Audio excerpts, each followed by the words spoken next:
Tudo certo. Calma, nivela ele. Tá meio pendurado? Tá. Não puxa muito pro fundor. Calma, direita ele.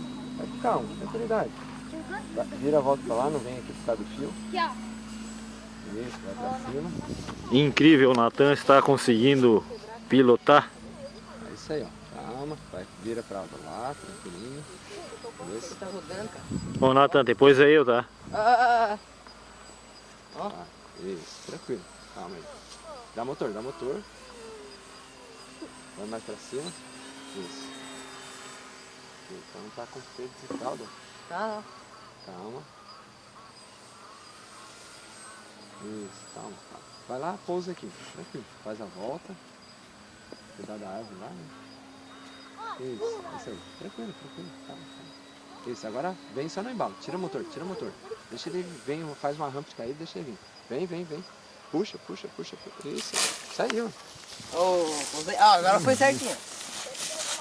Tá com um pouco de fundo. Tá. Vamos ver aqui.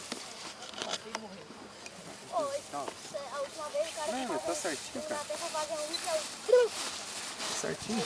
Tá, né? Tá? Por que tu tá perturbando? Olha aqui. Pro fundor. Pro Eu fundor? não queimei? Ele tá assim, ó. Tá. Ah, tá. É porque nós mudamos a bateria dele, né? Aham. Ah, tá. Então deixa eu fazer um negócio aqui.